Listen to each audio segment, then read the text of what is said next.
สวัสดีครับมัลติบล็อกกล่องแห่งความหลากหลายนะครับกลับมาพบกับท่านอีกเหมือนเช่นเคยนะครับวันนี้ผมก็จะมาแนะนำอุปกรณ์เกี่ยวกับสุขภาพและกีฬากันให้ท่านรับชมนะครับอุปกรณ์ที่จะมาแนะนำวันนี้นะครับมันจะเป็นของ HASU นะครับรุ่น ECG01 นะครับตัวนี้มีความพิเศษตรงที่มันสามารถวัด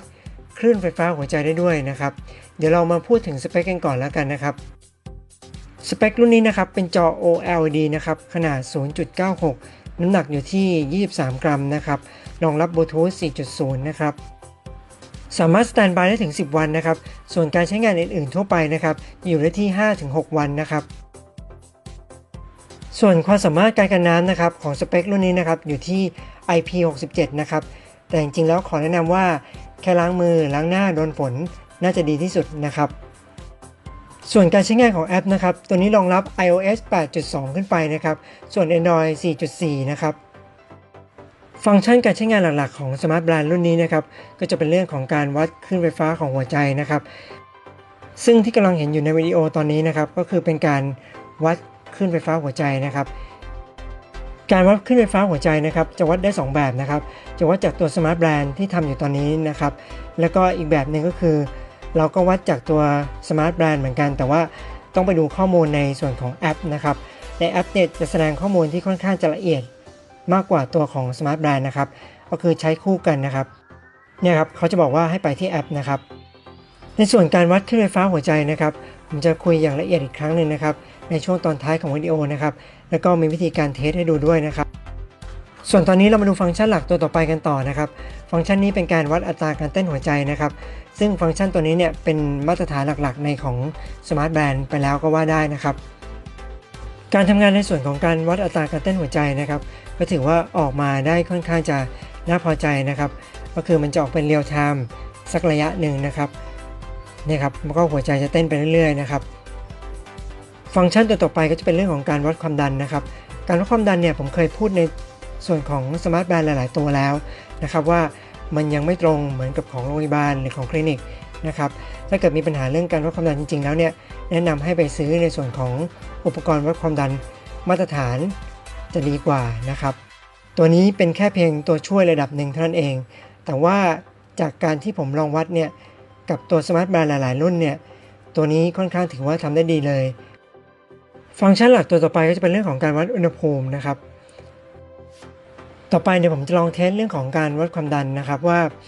มันจะออกมาในอัตราที่น่าพอใจหรือเปล่านะครับตรงนี้ต้องลองดูนะครับผมจะลองเทส2 ครั้งติดต่อกันนะครับ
ต่อไปก็มาดูในส่วนของการใช้งานแอปกันบ้างนะครับดาวน์โหลดแอปที่ชื่อว่า Wear Heart นะครับหลังจากที่เราดาวน์โหลดเสร็จเรียบร้อยแล้วนะครับเราก็สามารถใช้งานแอปด้วยการเชื่อมต่อกับ Smart Band ได้เลยนะครับในส่วนฟังก์ชันการใช้งานอื่นๆภายในแอปนะครับผมคงไม่ได้อธิบายนะครับเพราะว่าจริงๆแล้ว Smart Band เกือบทุกตัวทุกรุ่นนะครับการใช้งานภายในแอปเนี่ยค่อนข้างจะเหมือนกันนะครับตรงนี้ต้องลองไปใช้ดูนะครับส่วนในเรื่องที่ผมจะพูดเป็นพิเศษนะครับก็จะเป็นเรื่องของฟังก์ชันการใช้งานคลื่นไฟฟ้าหัวใจนะครับต้องลองติดตามกันดูนะครับช่วงตอนท้ายของวิดีโอเนี่ยจะมีการสาธิตจาก3 กลุ่มบุคคลให้ดูด้วยนะครับ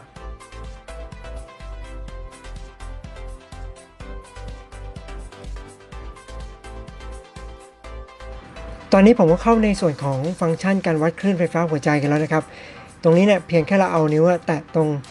Smart Band นะครับพอแตะสักพักเนี่ยก็จะมีตัวกราฟวิ่งขึ้นมาเลยนะครับ จะสังเกตตรงสมาร์ทโฟนด้วยนะครับว่าจะมีกราฟวิ่งเช่นเดียวกันด้านล่างเนี่ยของสมาร์ทโฟนเนี่ยที่เป็นกราฟเนี่ยจะวัดอัตราการเต้นหัวใจส่วนด้านบนเนี่ยจะวัดเรื่องของ ECG ก็คือเรื่องของคลื่นไฟฟ้าหัวใจนะเดี๋ยวผมจะทดสอบเรื่องของความแม่นยำนะครับว่าถ้าเราเอานิ้วสัมผัสกับเรานิ้วออกเนี่ยลักษณะมันจะเป็นอย่างไรนะครับตอนนี้เนี่ยผมเอานิ้วสัมผัสแล้วนะครับกราฟก็จะวิ่งขึ้นนะครับแต่พอเรานิ้วออกแล้วนะครับมันก็จะเป็นวิ่งกราฟเป็นเส้นตรงนะครับมันแสดงให้เห็นว่าตรงนี้มันวัดจากชีพจรเราจริงๆนะครับส่วนกราฟด้านล่างนะครับก็เช่นเดียวกันนะครับไอ้ส่วนด้านล่างเนี่ยจริงๆมันวัดเรื่องของอัตราการเต้นหัวใจนะครับพอผมถอดออกนะครับมันก็จะเริ่มวิ่งเป็นเส้นตรงนะครับตรงนี้ก็แสดงให้เห็นว่ามันไม่สามารถจะวัดได้นะครับนอกจากว่าเรามาวางไว้ตรงที่ข้อมือเรามันจะวัดจากชีพจรเราเหมือนเดิมนะครับต้องบอกก่อนนะครับว่าตัวสมาร์ทบลรุ่นนี้ไม่ใช่อุปกรณ์ทางการแพทย์นะครับการใช้งานวัดคลื่นไฟฟ้าหัวใจนะครับเป็นฟังก์ชันเสริมนะครับที่ออกแบบมาให้เพื่อการกีฬานะครับและสุขภาพเท่านั้นนะครับความแม่นยำไม่สามารถเปรียบเทียบกับเครื่องของทางโรงพยาบาลได้เลยนะครับเป็นแค่ตัวช่วยเตือนเท่านั้นนะครับการทำ ECG นะครับหรือการตรวจคลื่นไฟฟ้าของหัวใจนะครับจริงๆแล้วเนี่ยต้องมีเครื่องมือที่ได้มาตรฐานนะครับของโรงพยาบาลนะครับเพราะการทำ ECG นะครับสามารถบอกโรคของหัวใจนะครับและความผิดปกติได้นะครับโดยแพทย์ผู้เชี่ยวชาญนะครับจะเป็นคนอ่านค่าของกราฟของการเต้นของหัวใจนะครับส่วนตัวสมาร์ทแบนด์รุ่นนี้นะครับเป็นเครื่องช่วยเตือนระดับหนึ่งเท่านั้นเองนะครับ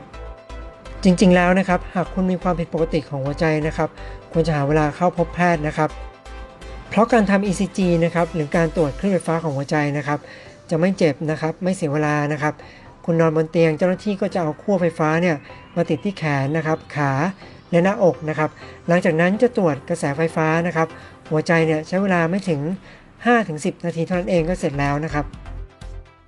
ระหว่างการตรวจนะครับอย่าพูดอย่าเคลื่อนไหวนะครับไว้ทำให้เกิดคลื่นรบกวนคลื่นไฟฟ้าหัวใจได้ต่อไปเรามาดูถึงกลุ่มคนที่ผมพูดถึงนะครับว่าเราได้ทดลองกับ3 บุคคลนะครับว่าวัดคลื่นไฟฟ้าหัวใจหรือ ECG เนี่ยจะออกมาเป็นลักษณะอย่างไรนะครับลองดูกันเลยนะครับ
สุดท้ายนี้นะครับหากท่านไหนสนใจสินค้านะครับสามารถดูรายละเอียดได้ที่ด้านล่างของ